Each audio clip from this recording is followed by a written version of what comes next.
Bienvenue dans votre rubrique Focus sur Radio Mayuri. Notre invité est Hansi Klett, président de la Fédération des arts traditionnels créoles guyanais, FATCG, auteur culturel passionné de tambour. Bonjour. Bonjour, bonjour Radio Mayuri. Merci beaucoup d'avoir accepté notre invitation. Vous êtes ce que l'on appelle un tambouilleur. Exactement, tambouillien, pratiquant de tambour. Je fabrique aussi des tambours, donc fabricant. Où avez-vous appris à jouer au tambour?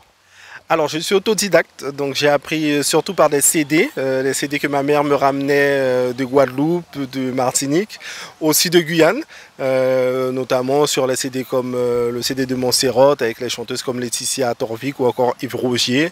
Voilà, donc j'ai appris avec les CD, Quatre Épices, Musonda, j'écoutais tous les CD, mais je suis autodidacte. Vous avez collaboré avec de nombreux artistes comme Denis et Régine Lapassion, Lovadja, Yann Cléry, Rico Gauthier, Paco Seri et certainement bien d'autres. Effectivement, j'ai collaboré avec une soixantaine d'artistes, si je ne me trompe pas, peut-être plus, ou en tout cas voilà, environ. Et donc autant sur le plan local que sur le plan international. Et comme vous l'avez dit, donc sur le plan local, je ne saurais tous les citer, mais à l'international, comme Paco Seri, c'était une très belle aventure qui s'est produite ici en plus, au Jardin Botanique, grâce au concours de Rico Gauthier, illustre saxophoniste, qui m'a fait confiance et qui m'a recommandé auprès de Paco Seri. Cela fait combien d'années maintenant que vous partagez votre passion? Alors, ça fait très exactement 21 ans, bientôt 22, mais je me suis concentré au tambour à partir de l'âge de 17 ans. Voilà, donc de 13 ans à 17 ans à peu près, j'ai été dans le groupe WAPA, où j'ai appris la danse, où j'ai appris un peu à faire du théâtre. Et de 17 ans, à partir de 17 ans, je me suis reconcentré sur l'instrument parce que c'est ce qui me plaisait véritablement. Et c'est avec l'association Sans Pied, donc Yves Rogier, qui m'a fait confiance et qui m'a sollicité pour être tambouillien, chef tambouillien dans son association. Et puis bon, le reste, voilà, en général on le connaît, donc président de l'association Balisier. Puis j'ai fait d'autres associations et j'ai ouvert une entreprise autour de cela. Vous nous disiez en début d'entretien que vous confectionniez des tambours. Alors effectivement, je fabrique des tambours, essentiellement des tambours en PVC, mais aussi en bois. La société propose les deux produits, le PVC et le bois. Et la particularité, c'est que le PVC, autant les écoles l'achètent parce qu'il est moins cher, il est moins lourd, il est plus pratique pour eux. J'en vends ceux qui le souhaitent. Et je collabore aussi avec Nicolas Roux, qui est mon peintre. Nous sortons des œuvres qui font plaisir au public, donc autant les plus jeunes avec les tambours pour enfants que les adultes qui ont un tambour chez eux, même quand ils ne jouent pas, ils veulent avoir un tambour chez eux et ils me sollicitent pour la fabrication de leur tambour. Quelles sont les différentes étapes de la fabrication d'un tambour, surtout les plus importantes? Alors, les différentes étapes pour le PVC, c'est la découpe du PVC, le perçage, l'arrondi au niveau du sommet pour ne pas couper la peau. Puis après, on passe les cordes, on monte le tambour. Et puis pour le bois, on part de la latte.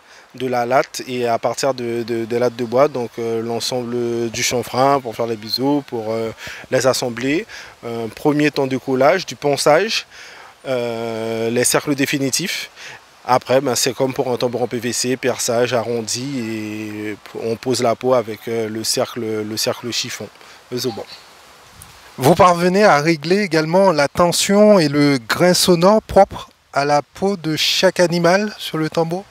Alors effectivement, il y a une sonorité par tambour parce qu'il y en a trois. Donc le foulé, le coupé et le plombé. Le foulé étant celui qui accompagne, il faut qu'elle ait une tension médiante entre la basse et le solo. Le coupé, essentiellement des sons aigus et graves. À savoir que nos tambours coupés sont beaucoup plus graves que ceux qu'on peut entendre par exemple aux Antilles en Guadeloupe ou encore sur des djembés qui sont super aigus. Voilà, donc nous avons cette spécificité. Et puis le plombé qui est le tambour basse et qui permet de faire ressortir l'ensemble des basses de chaque rythme que l'on joue. Vous êtes en train de nous dire que nos tambours en Guyane ont leurs propres caractéristiques, leurs propres spécificités? Exactement, nous avons nos propres spécificités. Pourquoi? De par ne serait-ce que l'animal que l'on utilise pour faire des tambours. Donc effectivement, pour répondre à la commande, nous utilisons essentiellement des peaux de caprin, donc mouton ou chèvre. Mais traditionnellement, nos tambours sont réalisés en peau de biche et en peau de cariacou. Et quel est le temps de traitement de cette peau pour qu'elle passe d'un état, on va dire, souple à un état aussi rigide sur le tambour? Alors il y a plusieurs étapes pour déjà avoir la peau fraîche. Quand on l'a fraîche, il faut retirer les derniers morceaux de viande et les derniers morceaux de parchemin de chair qu'il y a au niveau de la peau. Il faut la sécher. Donc la tondre pour la sécher. Une fois qu'elle est sèche, s'attaquer au rasage et au nettoyage de la peau, qui se fait soit par l'action de la mousse à raser, soit par du rasage traditionnel ou conventionnel. Une fois que le rasage est fait, il faut encore la retendre, la mouiller pour la retendre. Et une fois séchée, la placer sur le tambour et finaliser cette tension-là, et cette tension par l'accordage, et puis on va dire, s'il le faut, le polissage, j'aime pas trop le mot, mais le polissage de la peau, de façon à pouvoir avoir une peau nette. Cela nécessite un vrai savoir-faire. Il faut compter combien de temps entre le début et la fin du processus? Alors, entre le début et la fin du processus, il faut compter pour une peau à peu près 4 à 5 jours. 4 à 5 jours acharnés. 4 à 5 jours acharnés, puis 4 à 5 jours où il faut surveiller la peau de façon à ce qu'elle ne puisse pas pourrir. Donc, parallèlement à la fabrication que vous faites des tambours, vous intervenez également dans les écoles, auprès des adultes et des enfants. Alors c'est vrai que j'interviens dans les écoles, j'interviens aussi au centre pénitentiaire, j'interviens à la demande dans les structures médico-psychologiques, j'interviens à la demande à l'université, j'interviens où on me demande en fait, donc autant dans les associations que pour les collectivités, alors que ce soit sous la casquette de président de fédération, mais aussi de tambouyen, ou même dans des colloques. Ou des séminaires, voilà, je suis invité et j'essaie de répondre au mieux à la commande qu'on me sollicite. Donc le tambour peut avoir une vertu thérapeutique chez les gens? Expliquez-nous comment cela se fait dans les faits. Le tambour a une vertu thérapeutique, ne serait-ce que par déjà son approche vibratoire, le fait de pouvoir taper donc un instrument à percussion vibrant, vibraphone, mettre en ébullition les sens des usagers, des personnes qui touchent l'instrument, et avec cette maîtrise-là, cette approche-là, on arrive à pouvoir guider, on arrive à pouvoir faire sentir l'instrument de par les rythmes qu'on va jouer avec les usagers, encore une fois. Donc effectivement, la partie thérapeutique, elle est essentielle pour le public que l'on souhaite toucher. À prime abord, jouer au tambour, ça peut paraître violent. Et malgré tout, paradoxalement, ça peut avoir un effet d'apaisement sur les gens. Effectivement, de prime abord, ça peut être violent dans un temps où on voit le tambourin s'exprimer avec véhémence, avec passion. Mais quand on intervient par exemple dans un établissement médico-psychologique, on s'adapte à son public. Donc, quand par exemple on a un public autiste devant nous, l'appréciation ce serait de pouvoir réussir à faire apprécier la rythmique. Et pour faire apprécier la rythmique, on n'a pas besoin de taper fort. Il faut taper juste avec le bon son, le son grave ou le son aigu, ou en tout cas le son que l'on veut faire ressortir du tambour, et essayer de faire comprendre la rythmique. Avec ça, l'usager se sent en sécurité et fait corps avec l'instrument. Il attend en général la prochaine session. Alors pour toucher le public, il faut une connexion avec son tambour. On vous voit par exemple chanter sur scène. Effectivement, donc beaucoup de mes amis aiment bien me mimer quand on est ensemble, quand on est autour d'une table. Et c'est vrai que cette connexion-là se fait malgré moi. Ce n'est pas volontaire, les gestes que je reproduis ou le fait que je parle avec. C'est un déclenchement qui se fait naturellement. Et une fois que je rentre en phase avec la musique que j'accompagne, au moment où je dois m'exprimer, ça vient naturellement. Donc effectivement, il y a tout ce qui est tambour chanté, tambour murmuré, tambour mimé, pour ne pas utiliser d'autres adjectifs. S'il y a quelque chose que les esclaves ont apporté avec eux, ont gardé de leur départ, de leur transfert, je dirais, d'Afrique à nos continents, c'est le tambour. On a l'impression que, on parlait de connexion tout à l'heure, que à travers le tambour, il y a une partie invisible, il y a une partie, je sais pas, métaphysique, peut-être spirituelle, certes. Et est-ce que c'est indispensable pour être totalement en phase avec l'instrument? Alors, il y a toujours deux parties dans l'instrument. Comme dans tout, il y a la partie très cartésienne où on veut juste jouer avec l'instrument, donc jouer de la musique. Et puis, il y a la partie où on veut être en connexion avec les éléments qui nous entourent, donc le monde visible et le monde invisible. Et pour illustrer cela, j'ai eu l'expérience encore lundi, récemment, quand j'ai intervenu au centre pénitentiaire. J'ai demandé aux usagers qui n'avaient pas de tambour devant eux de fermer les yeux et de taper au niveau des cuisses. Donc il y avait ceux qui avaient leur tambour et d'autres qui n'en avaient pas. En fermant les yeux, en tapant, ils ont tous ressenti la même chose. Ou en tout cas dans ce champ lexical-là, de l'évasion, de la liberté, du bien-être en eux-mêmes.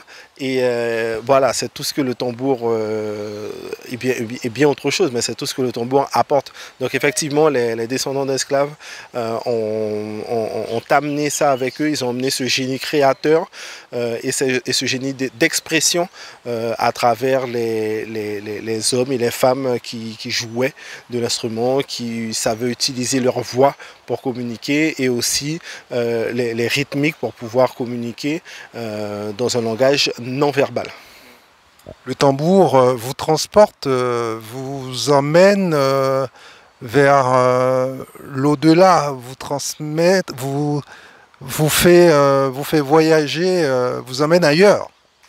Le tambour a ce don-là de me faire voyager, de me faire communiquer, de me faire transcender ailleurs, effectivement. Alors, donc cet ailleurs n'est autre que les dimensions que l'on ne voit pas, mais qu'on sait qu'ils existent.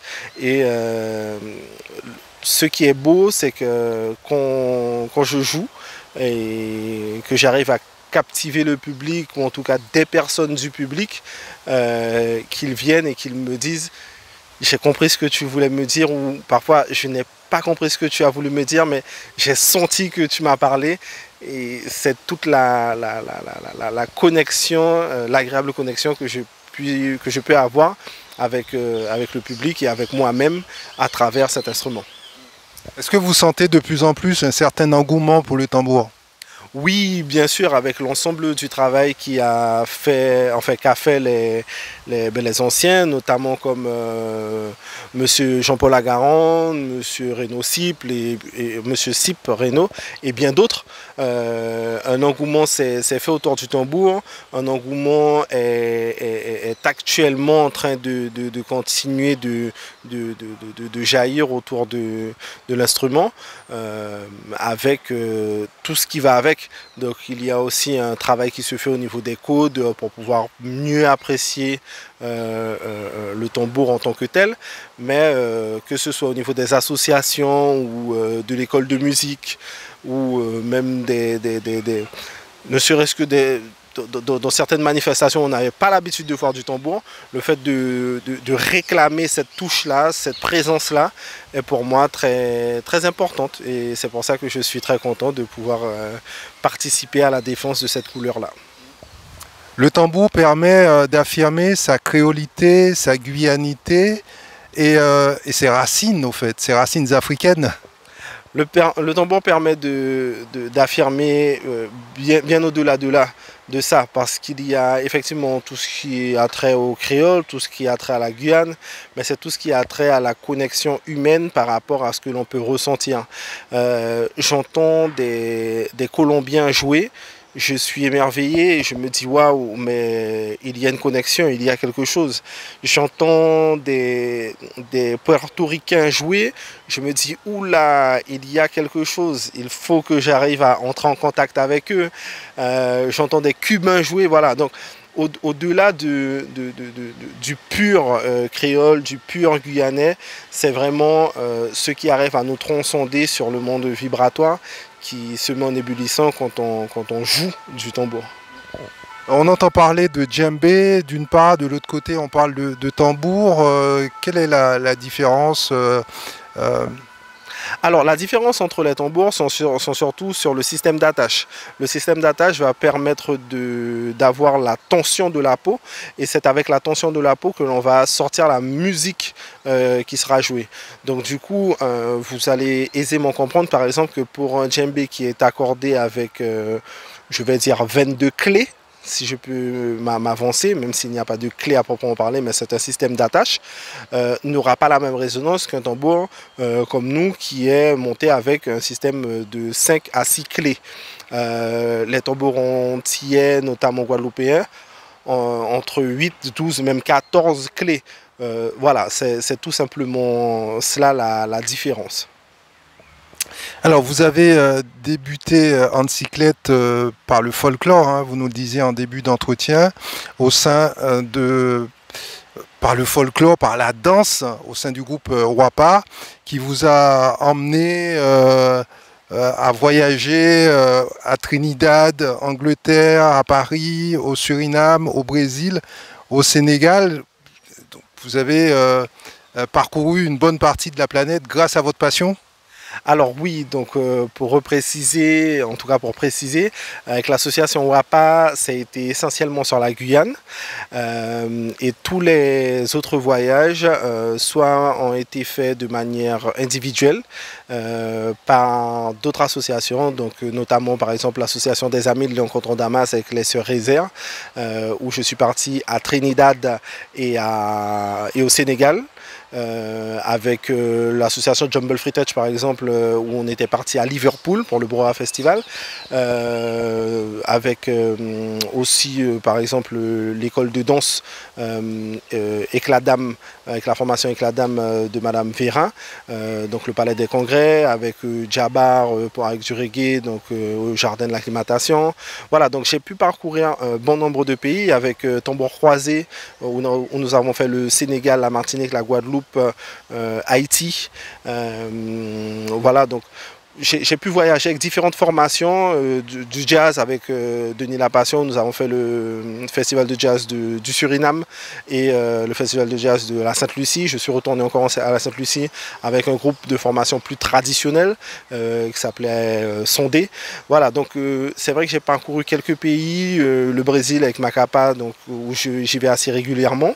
Et c'est cette ouverture-là qui m'a permis de voyager.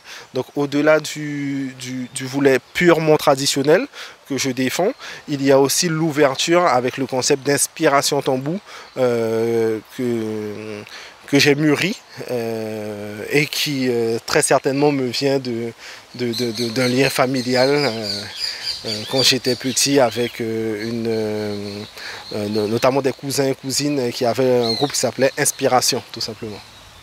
On va y revenir sur ce concept inspiration tambou.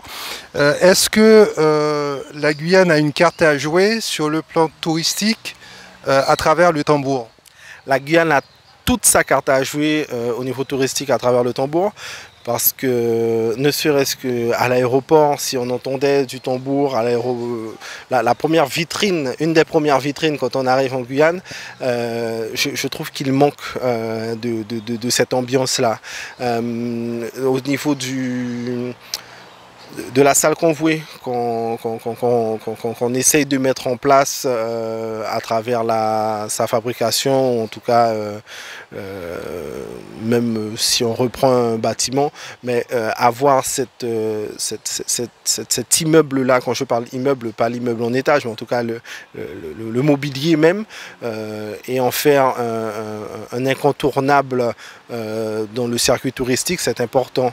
La Guyane a tout à apporter en termes d'image autour du folklore, de par sa richesse, ne serait-ce que sur le plan amazonien, donc tant au Brésil, en Guyane, au Suriname, Guyana, Venezuela, Colombie, voilà, de manière très élargie, mais aussi au reste du monde, de par sa musicalité, avec ce qu'on arrive à faire, notamment quand je mets du tambour dans du jazz, quand je mets du tambour sur de la techno par exemple, ou avec Yann Cléry, on a déjà fait des collaborations, et cette espèce de fusion qu'il y a musicale guyano-guyanais, mais qui s'exporte avec je dirais une sensibilité autre, permet de montrer que la Guyane a toute sa place au niveau de